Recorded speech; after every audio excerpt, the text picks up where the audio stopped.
दोस्तों नमस्कार। मैं पंडित ब्रजभूषण शर्मा। रोज़ की तरह मैं आज फिर मैंने अभी तक सकारात्मक और नकारात्मक शब्दों के बारे में बताया और आज मैं आपको एक ऐसी कड़ी के तहत एक मैंने व्यवस्था चालू करी है कि एक नंबर के सकारात्मक नकारात्मक फिर उसको उपाय के बारे में बताऊंगा। दोस्तों समझो, ज्योतिष को समझो, जानो, रटो मत। ज्योतिष का आपको अध्ययन करना है तो समझना पड़ेगा। आज मैं इसके विस्तार से मैं इसके बारे में बताऊंगा। दोस्तों मैं उसके बताने से पहले आप लोगों को फिर एक आगाह करूंगा कि मेरे यहाँ पे कंसल्टेंसी होती है जिसका मात्र 1100 रुपये है। मैंने आज से एक छोटी सी नई व्यवस्था चालू करी है क्योंकि बहुत फ़ोन आते हैं। हो सकता है ईश्वर के पास उन लोगों के पास पैसे की व्यवस्था ना होती हो, तो जिन लोगों के पास पैसे की व्यवस्था नहीं है 1100 रुपये के अंदर 5 दिन में नंबर आता है और 500 रुपये के अंदर 1 महीने में नंबर आता है और 251 के अंदर 60 दिन में नंबर आता है और 151 के अंदर 3 महीने में नंबर आता है। आप पैसे जमा करवा दें, आपका रजिस्ट्रेशन हो जाएगा और आपको टाइम बता दिया जाएगा आपका समय कब होगा। दोस्तों उसके पीछे मेरा लॉजिक ये रहा कि बहुतों के फ़ोन आते हैं, मुझे मना करता हुआ अच्छा नहीं लगता, तो इसलिए उन्हें थोड़ा सा पेशेंस रखना पड़ेगा। और यदि आप हाथों हाथ कंसल्टेंसी करवाना चाहते हैं तो 2100 रुपये लगेंगे। अच्छा, अब मैं आपको बताना चाहता हूँ आज मैं सूर्य के बारे में। दोस्तों मेरे यहाँ कंसल्टेंसी के साथ साथ क्लासें भी चलती हैं। यदि आप लोग को इच्छा हो तो आप क्लास में ज्वाइनिंग करें। उसकी फ़ीस मात्र 6100 रुपये है। दोस्तों मैं 6100 रुपये में इतना ज्ञान देता हूँ जो 50,000 में लोग नहीं दे पाते। मैं अपनी क्लास में ही रखता हूँ।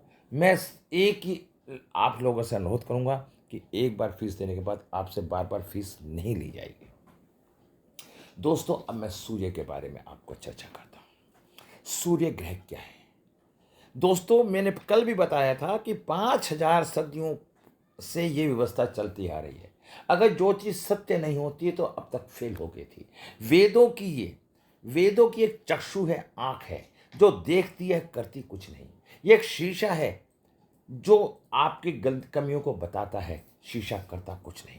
उसी तरह से हम सूर्य के बारे में बताने के जा रहे हैं।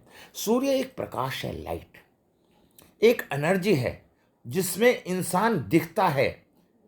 इसकी बातों को तह तह दिल तक जाइए। यदि किसी व्यक्ति का जन्म 1-10-19 या 28 तारीख को हुआ है तो वो सूर्य से संबंधित है। उसमें उसके नेचर में क्या होगा ये मैं आपको विस्तार से बताऊंगा। इसका जो स्वामी ग्रह होता है वो सूर्य होता है। इसकी जो राशि होती है वो सिंह होती है। शुभ दिन रविवार, सोमवार, मंगलवार, गुरुवार होते हैं। शुभ समय 21 मार्च से 20 अप्रैल, 24 जुलाई से 30 अगस्त, ये न्यूमरोलॉजी के तहत मैं बता रहा हूँ। अशुभ समय 23 सितंबर से 23 अक्टूबर और मित्र और मूल्यांक 2, 3, 7, 9। गुप्त शत्रु 8। शनि का सूर्य से बैर है, सूर्य का शनि से बैर है, लेकिन सच यह है ये पिता पुत्र हैं, इसलिए ये माना गया है। शुभ वर्ष 1, 10, 19, 28, 37, 46, 55, 64, 73, 82। अशुभ ग्रह शनि। शुभ मंत्र ओम हाम हीम सो सूर्य नमः। सूर्य मंत्र के जाप 7000 होते हैं, लेकिन कलयुग के अंदर इन्हें 28,000 करवाना चाहिए, तभी इसका फायदा होता है।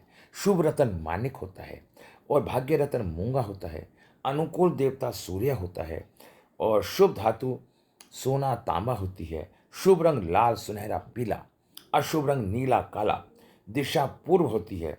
दोस्तों फिर मैं आपको बताता हूँ, ये मैंने सूर्य के बारे में आपको थोड़ा सा विस्तार से विश्लेषण किया। अब मैं सूर्य की क्या क्या खूबी होती है, सूर्य प्रबल व्यक्तियों का क्या नेचर होता है, इस बात को जानिए। सूर्य जल तत्व है। जातक आत्मविश्वास से भरपूर होता है। ऐसा जातक लीडर माना जाता है। ऐसे जातक सेवा में उच्च स्थान प्राप्त करते हैं। दूसरों के साथ आसानी से घुल मिल जाते हैं। यह अलग तरीके से काम करने की इनकी आदत होती है। ये कभी भेड़ की तरह नहीं चलते, शेर की तरह चलते हैं। हमेशा अपना रास्ता अपने आप बनाते हैं। इनकी आर्थिक स्थिति अच्छी होती है। ये अधिकारी के पद पे ज़्यादातर नियुक्त कर पाए जाते हैं, सरकारी नौकरियों में या किसी ऊंचे प्रशासनिक पद पर इनके पास होता है। इनमें लीडरशिप की एक क्वालिटी होती है। लाइफ में सक्सेस, गुड एडमिनिस्ट्रेशन होता है। खुद भी उत्साहित होते हैं, मोटिवेट होता है और दूसरों को भी करते हैं। ऐसा जातक गुस्से वाला भी होगा और जातक खुद को ऐसा जातक नाम का रुतबा बड़ी दूर दूर तक होगा, क्योंकि सिंह क्या है, सूर्य। जिस व्यक्ति के नाम के साथ लाइट लग गई तो वो चमकेगा ही चमकेगा ना। यही मैं आपको बताना चाहता हूं, सूर्य एक एनर्जी है जिसमें आदमी दिखाई देता है। यदि लगन में सूर्य बैठ जाता है और सूर्य का ये नेचर है, ऐसा जातक जीवन यापन के लिए जल तत्व एवं योजना बनाने के लिए निर्देशित होता है। ऐसा व्यक्ति हुकूमत को ठुकराने में एक मिनट नहीं लगाता। जातक केवल नेतृत्व की शक्ति रखता है। जातक आत्मसम्मान वाला भी होता है। ऐसा जातक स्पोर्ट टीम का भी लीडर हो सकता है। ऐसा व्यक्ति अधिकतर लीडर भी पाया जाता है। अब मैंने क्या देखा दोस्तों, ये मैंने कुछ बातें बताई। जैसे वाटर एलिमेंट हम फेंगशुई के अंदर देखते हैं तो उसमें 1 नंबर का क्या महत्व होता है, आपको फिर मैं बताना चाहता हूं। ये सब 1 नंबर सूर्य के नेचर लगभग एक से ही होंगे, हर विधा में अपने अपने तरीके से अलग अलग बताए गए हैं। ऐसा जातक बुद्धिमान और ज्ञानी होगा। आपको दूसरों को अभिभूत करने की बड़ी क्षमता होगी। नीडर, साहसी व स्वाभिमानी होगा। नौकर हो या अपनी कड़ी मेहनत की बदौलत आप हमेशा उच्च शिखर पर पहुंचेंगे। आप किसी भी कार्य करने से में निपुण होंगे। आप अपने जीवन को निष्पाषण तरीके से जिएंगे। संगीत के दीवाने होंगे और बहुत दयालु प्रवृत्ति के होंगे। ऐसे व्यक्ति में राजनीतिक नेचर होता है, तेज नज़र होती है, सहानुभूति और अच्छे अध्याय के लोग होते हैं। ये मध्यस्थ होकर भी ऊंचे शिखर पर पहुंच जाते हैं। दृढ़ समाज और लचीला, कोमल लेकिन मजबूत और दूरदर्शिता के गुणों में युक्त होता है। ऐसे व्यक्ति के अंदर मैंने क्या देखा दोस्तों, बहुत सकारात्मक सोच होती है। आत्मज्ञानी, बुद्धिमानी, संगीत के शौकीनी, कभी भी किसी भी भावना को ठेस नहीं पहुंचाते। ये दयालु होते हैं, किसी को अनेक गलतियों के लिए जल्दी से माफ़ भी नहीं करते। आप बड़े ही कल्पना प्रिय होते हैं। अधिकतर इनके परिवार में ऐसा बच्चा ज़्यादातर सब में बड़ा माना जाता है। मैंने 1 नंबर के जो नेचर देखे, इनका जो नेचर होता है, जल तत्व होता है, रंग काला व नीला होता है, दिशा उत्तर होती है, हाँ, अंक 1 होता है, आकार समतल होता है, गुण दृढ़ होता है। मछली या एक्वेरियम सजावटी सामान अगर रखते हैं तो ऐसा व्यक्ति जीवन में बहुत ही तरक्की पाता है। दोस्तों, मैं 1 नंबर के बारे में आपको विस्तार से बताने के मूड में इसलिए हूँ जिससे आप अच्छी तरह से बिल्कुल मेरी वीडियो को आप 4-4 बार देखना, आप सूर्य के बारे में सब कुछ जान लेंगे। ऐसा व्यक्ति को अपनी बात को व्यक्त नहीं कर पाता। दूसरों की सहायता, अगर किसी कारण से किसी व्यक्ति का 1 नंबर मिस हो जाता है, सूर्य नकारात्मक ऊर्जा की प्राप्ति करता है, तो ऐसी स्थिति के अंदर क्या क्या बात पाई जाती है। ठीक है, ये चिंता ज़्यादा करता है। अच्छा, बड़े हदिया वाला होता है, तो मैंने क्या कहा, दूसरों पर जल्दी से भरोसा करने वाला होता है। ये बहुत निष्क्रिय होगा किसी भी काम में। ऐसा जातक अपने व्यक्तित्व को व्यक्त नहीं कर पाता। भीड़ में जल्दी से जाना पसंद नहीं करता। जातक की प्रबल इच्छा होती है, दूसरे हमेशा इन्हें फॉलो करते हैं। ये आक्रामक, प्रभावशाली, दिखावे पर खर्चा, जिद्दी प्रवृत्ति के होते हैं। जातक मानसिक अस्थिरता, अनेक विचार मन में आएंगे, काम करने में कॉन्फिडेंस में कमी आएगी। जातक अपने आप को प्रूव नहीं कर पाता। जातक को अपने अधिक समय दूसरों की मदद और पोषण करने में व्यतीत करता है। जातक में इच्छा और दृढ़ कल्पना शक्ति में कमी होती है। मैंने बताया ना, व्यक्ति जीवन में आगे बढ़ने के लिए दूसरों की सहारा लेता है। जातक में अहंकार या अपना विश्वास ज़्यादा जरूरी नहीं होता। जातक को अपना ज़्यादा समय दूसरों की मदद करने में लगाता है। जातक को अपने जीवन में विश्वास, कड़ी मेहनत और साहस जुटाना पड़ता है। अपनी जरूरतों को ज़्यादा दूसरों का ख्याल रखता है। इच्छा और दृढ़ संकल्प शक्ति की कमी रहती है। मैंने बताया और इसे मैं इसके साथ साथ मैं बताना चाहता हूँ इस व्यक्ति इसको क्या क्या कष्ट की प्राप्ति होती है। पिता से संबंधित संबंध ठीक नहीं रहेंगे अगर नंबर मिस है तो। सरकार से परेशानियां रहेंगी, सरकारी नौकरी में परेशानियां होंगी, सिर दर्द होगा, नेत्र रोग होंगे, हार्ट का रोग होगा, चर्म रोग होंगे, अस्थमा रोग, पीलिया, जवर, क्षय, मस्तिष्क जो दुर्बल आदि इनको कष्ट, इस तरह की बीमारियां भी इस व्यक्ति को पाई जाएंगी। मेरे दोस्तों, बड़ी गहराई से इन बातों में देखा। आज घर पर अतिथि के अपने हाथों से पानी पिलाए जिससे अतिथि का मन शांत हो, इनके उपाय के बारे में भी मैं आपको विस्तार से चर्चा करने की इच्छा रखूंगा। अच्छा, रोग के अंदर अंधापन, जलन, सांसों में बदबू, सिर तथा नेत्र पीड़ा, अग्नि, स्त्री पुत्र हानि, पशु राजा, चोर से हानि, हड्डियों से संबंधित रोग, मन में व्याकुलता, ये सारी की सारी इन व्यक्तियों के अंदर बीमारी पाई जा सकती है अगर ऐसी स्थिति होती है। दोस्तों, इसकी डेस्टिनी क्या होती है? ये राजनीति क्या होता है? सरकारी सेवा, रक्षाएं सेवा, कानून, प्रशिक्षक, सलाहकार, परामर्शदाता, वास्तविक राज्य व्यापार, टीम लीडर, ये सारे के सारे इसमें नेचर होते हैं।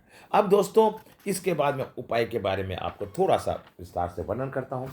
उपाय क्या है? यदि हमारी कोई भी चीज़ एक नकारात्मक हो जाती है तो उसे हमें ठीक करने के लिए कई तरह के उपाय होते हैं। दोस्तों, पैसा हर एक के पास नहीं होता। जो व्यक्ति बड़ा होता है उसे छोटे काम अच्छे नहीं लगते, और जो छोटा होता है वो बड़े काम नहीं कर सकता। खर्चा कम हो या ज़्यादा, बीमारी को ठीक करने के लिए एक एनर्जी को ठीक करना जरूरी होता है। सूर्य की एनर्जी ठीक करने के लिए सब में पहले सूर्य, अगर आप पे पास पैसा नहीं है तो एक लाल कलावा अपने हाथ पे बांध सकते हैं। जल में गुड़ रोली डालकर अर्घ दें। रविवार को सूर्य उदय के समय गेहूं गुड़ का दान करें। आदित्य हृदय स्तोत्र का पाठ करें। सूर्य जनित रोगों से मुक्ति पाने के लिए चींटियों को दान डालें। सूर्य यदि उच्च का है तो सूर्य की वस्तुओं का दान नहीं करना चाहिए। यदि सरकारी कार्यों में अड़चन आ रही है, 250 ग्राम गुड़ हर रविवार को बहते जल में डालें। मूली, गाजर रात को सिरहाने के नीचे रखकर प्रातःकाल धर्म स्थान में देने से सूर्य शुभ फल देता है। गुड़ खाकर पानी पीकर कार्य आरंभ करें। बहते जल में 250 ग्राम गुड़ प्रभावित करें। पशु पक्षी के लिए पीने का पानी व्यवस्था करें।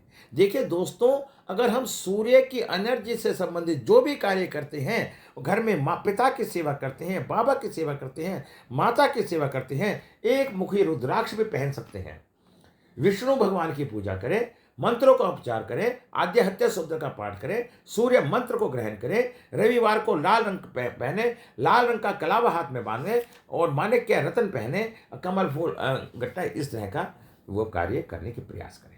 इससे क्या होगा? उत्तर दिशा में वाटरफॉल की तस्वीर लगाएं, ब्लू कलर का पेंट करें, 5 मुखी रुद्राक्ष की माला पहने, उतरी हुई मूली जल में प्रवाह कर दें।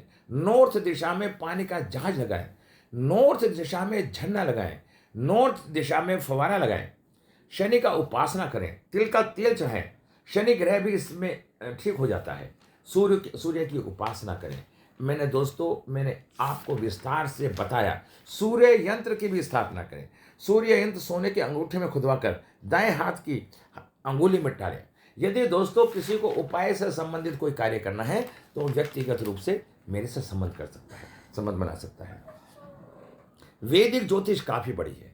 पूरे ब्रह्मांड में, यूनिवर्स में प्लैनेट सूर्य है, इसकी राशि सिंह है, यह ग्रहों का राजा है, सूर्य है, इसलिए सिंह राशि में लाइट होगी। सनलाइट जिसकी राशि में है उसका पैसा ज्यादा दिखाई देगा या पैसा वाला होगा। कोई भी चीज रखेगा वो ज्यादा दिखाई देगी। मेष लगन में 5वें स्थान पे राशि सिंह की होती है। मेष लगन वाले व्यक्ति का प्यार सबको दिखाई देगा। प्यार तो दुनिया करती है लेकिन उसका प्यार दिखाई देगा क्योंकि 5वें स्थान में सूर्य राशि आ जाती है। सिंह लगन में फर्स्ट हाउस में व्यक्ति या तो मोटा बहुत ज्यादा होगा या बिल्कुल पतला होगा। उसकी फिगर अच्छी होगी, दूर से वो दिखाई देगा, लोग कहेंगे कि वो उस व्यक्ति का नाम चर्चा में आएगा। 7वें भाव में होगा तो लाइफ पार्टनर के चारों तरफ जिंदगी घूमेगी, चाहे तो हस्बैंड हो या वाइफ, लव लाइफ होगी, वो चारों तरफ उसका जीवन चलता रहेगा। सूर्य 10वें भाव में होगा तो व्यापार तो दुनिया करती है, लेकिन उस व्यक्ति का व्यापार बड़ी दूर दूर तक चमकेगा और उसके नाम से जाना जाएगा। दोस्तों, मेरी ये जो विधि है, मैं थोड़ा सा अलग हट के कार्य कर रहा हूँ, बिल्कुल नए स्टाइल से कर रहा हूँ। मैं वैदिक को, न्यूमरोलॉजी को, लोशोग्रेड को, वैदिक को, सबको जोड़ के इस कार्य को कर रहा हूँ। यदि आप लोगों को ये पसंद आता है तो इसमें कमेंट और लाइक और इसकी वीडियो को दूर दूर दें। दोस्तों, मेरा उद्देश्य बहुत लंबा है, बड़ी सोच लंबी है, इस ज्ञान का विस्तार करना है। यदि मेरे इस काम में अगर आप सहयोग देंगे तो मुझे बड़ा अच्छा लगेगा। सूर्य कर्क लगन में सेकंड हाउस में हो तो ऐसे व्यक्ति ज़्यादा बोलता है, काम काम कम करता है, बोलता ज़्यादा है, प्राउड होता है, रिश्तेदार ज़्यादा होंगे, परिवार को की वजह से पहचाना जाएगा। अरे रिश्तेदार तो सबके होते हैं, लेकिन जिसका दूसरे स्थान पर सूर्य होगा उसके चाचा ताऊ, मामा, फूफा ताऊ सब में ज़्यादा दिखाई देंगे। फोर्थ हाउस में सूर्य होता है तो व्यक्ति का घर लैंडमार्क होगा, एक हवादार होगा, वास्तु के अनुसार अच्छा होगा, लोग उसके मकान को जानते होंगे, उसके घर के पास मेरा घर है। थर्ड हाउस में सूर्य हो तो इच्छाओं का घर होगा, उसकी क्यूरियोसिटी ज़्यादा होगी, अलग से दिखेगी, यात्राएं ज़्यादा होंगी। फिफ्थ में घर में सूर्य डिस्टर्ब लोन 6 में होगा तो रोग बंधन का योग होगा।